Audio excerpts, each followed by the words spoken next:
Hello students, today we will start a new chapter of class 9 biology that is called tissues. In the previous two chapters which we have seen, one was your food production and management and the other one was cell. Now after the cell, this tissue chapter has been included in your syllabus. What is the reason behind is that the tissues are formed as a result of grouping of cells. Now cells is an individual entity which when combinedly or jointly function, they form the tissue. Importance of tissue is not for the unicellular organisms, because in case of unicellular organism, the entire body is made up of a single cell, isn't it? But if we talk about the multicellular organism, in case of multicellular organism, it has to function variously to support the organism as a whole entity. So for that reason, it is necessary that instead of cellular level of the body, there should be a tissue level or the organ level or the organ system level of an organism. And to attain that, after the cell, the tissues plays a vital role in this regard. Now the term tissue was coined by a scientist. The name of the scientist was called as your Bichet. Now Bichet in the year 1792 coined the term tissue, but he studied many things related to that of tissue, but since that time there was no proper invention of the microscopes, and not even the electron microscope or the compound microscope of the present day form. So various detailed studies he could not make, but whatever things was available to him, on the basis of that, on the basis of his assumptions, he had made a lot of contribution in the field of histology. Now histology is what? Histology is the study of tissue. So Bichet as such is known as your the father of histology. So he coined the term tissue and he is also known as the father of histology.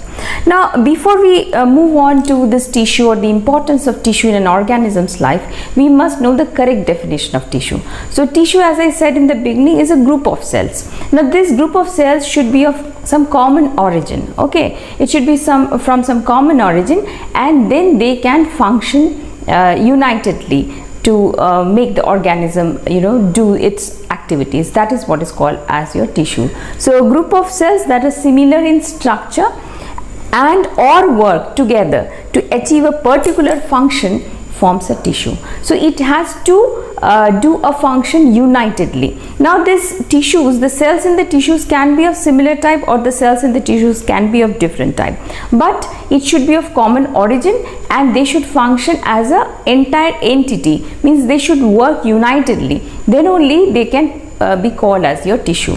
Like for example, if somebody asks you a basket full of egg, a basket full of egg is considered as a tissue or it is a cell? See, in case of basket full of eggs, so those are also cells, but they are not working unitedly, isn't it? So we cannot consider it to be a tissue. So basket full of egg is an individual cells which are functioning individually, but they are not working unitedly, so that we can call it to be the tissue. Okay, so tissue is a group of cells which are similar in structure and which functions together to run the organism as a whole. So what is the advantage for this tissue formation is that there should be tissues help to form the division of labor in the body of an organism. So importance of tissues are many. Now I have divided it into various points. Let us see these points. Number one is division of labor in multicellular organism. In case of multicellular organism's body is made up of a number of cells, millions of cells. If we talk about human beings, now all the cells are not doing the same kind of function, isn't it? Like there will be the cells in the digestive system which will be associated with the secretion or absorption or assimilation and all those things, but there will be cells in case of your excretory system which will be associated with that of the that is filtration process. There will be cells present in our nervous system which will be helpful in the process of conduction. So there is a division of labor among all the cells in our body. So assemblage of those cells will be forming the tissues. So tissues in various parts of our body functions differently but in coordination, so that the organism can function as a entire entity. So that is the purpose of the tissues, that is tissues help as bringing about division of labor, means all don't have to do all the functions. So that is the purpose of the tissues in multicellular organism. After the division of labor in multicellular organisms, the next importance of tissue is that tissue becomes organized to form organ and organ system. The next level, if we see the level of organization in the body of an organism, the journey starts with a cell. The combination of cell results into formation of tissues. These tissues, when they function unitedly, they perform an organ, and finally various similar organs, when they function together, they form the organ system. So for an organism to run as an entire one, it needs to form, at first it should be cellular level, then formed by the tissue, then organ and organ system level. The next is that the tissues provide highest possible efficiency for functioning in the multicellular organisms. At cellular level, the efficiency is not attained so much, but if you talk about the tissue level, the highest possible efficiency, that means they will be localized, so the functioning will be more proper. All will not be interfering with everybody's functioning. So as there is a division of labor, so work efficiency is more. So the tissues which are employed in doing the locomotion and movement, they will be associated with that. Those will be responsible for the function of conduction of impulses. They will be associated with the nervous system, that is the nervous tissues. Those will be associated with the digestive system. They will be associated with the digestion process. Those will be associated with the excretory system. They will be doing the process of your excretion. The importance of tissue, we have come to know that why the tissues are important in the body of an organism, especially a multicellular organism. But the question can strike to your mind that are the tissues which we are talking about so much same in case of plants and same in case of animals? It is not so. No, because the reason is very simple. Because the plants and the animals, if you talk about in terms of an organism, both are separate entities and whose requirements are also separate. One is always in search of food, because the mode of nutrition in case of the heterotrophic organisms, that is the animals, that is they have to look for. They cannot prepare their own food by the simple substances. Whereas the plants are capable of synthesizing their own food, so they are stick to one place. They don't have to move around. So the maintenance energy, if you talk about, definitely the maintenance energy in case of the plants is quite less compared to that of the animals. Secondly, if you talk about the plants since they are fixed, so the tissues in them should be supportive. They should be giving them mechanical strength to withstand the environmental conditions. So in them, mostly the tissues are dead type. But if you talk about the animals, in them mostly the cells are living. So there is a difference in the plant cell and the animal cell if we talk about. Now we are going to see what are the differences between the plant cell and that of the animal cell. So let us first talk about the plant cell, then simultaneously we will be coming to know that what is the difference with respect to the animal cell. So as I told you that plants are fixed and most of the tissues are dead in them because they want to have a mechanical strength, so that any kind of wind, high velocity wind comes in the form of storm or any heavy shower comes, so the plant does not break.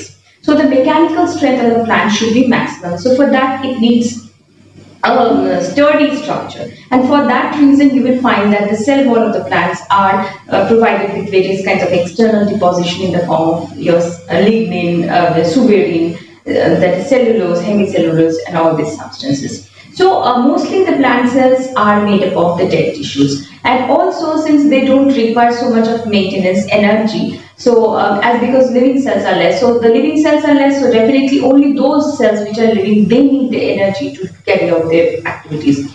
Mostly the function associated with plants is associated with the conduction and transportation, and of course respiration is there. So since very less processes are there, synthesis of food is of course there. So that energy requirement for the maintenance of the life process in case of plants is much less compared to that of the animals. Now, due to the difference in the growth pattern in case of the plants and the animals also, the tissues are different in plants and different in animals. You will find that the plants grow unlimited, that is continuous growth is seen in case of plants throughout their life. Whereas if you talk about the animals, in case of animals, after they have attained, their adulthood, then the growth, the physical growth of the organism stops. Of course, some repairing growth which is going on inside the body of an organism, that keeps on going. So, but external growth is restricted or limited in case of the animal. So the tissues over there are different and the tissues in case of plants is different. So in case of plants, there is a special type of cells which are found, or special type of tissues rather, which are found in the plant's body, which is not found in case of animal's body, which is called the meristematic tissue. And it is because of this meristematic tissue that the plant shows unlimited growth throughout its life. If you cut a branch of a plant, after a few days you will find that new stem, new branches are arising from that plant. So because the requirement is different, because the growth pattern is different, definitely the tissue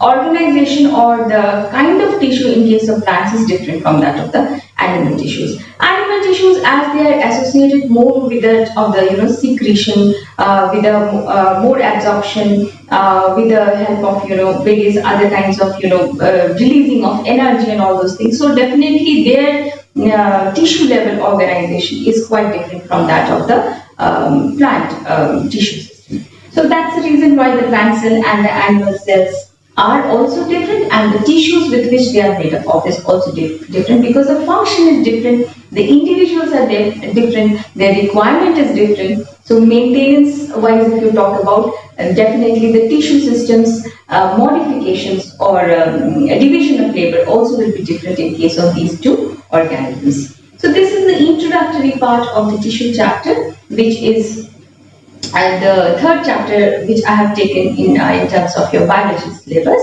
We will carry on with the classification of the plant tissue in our next class. I hope you have understood the preliminary idea about what is tissue and what is the importance of tissue in an organism's life, why tissue level organization is required. And the third very important thing is that what is the difference between of the plant tissue and that of the animal tissue, why they are different from each other. So that was the purpose of today's class. That's all for today. Thank you.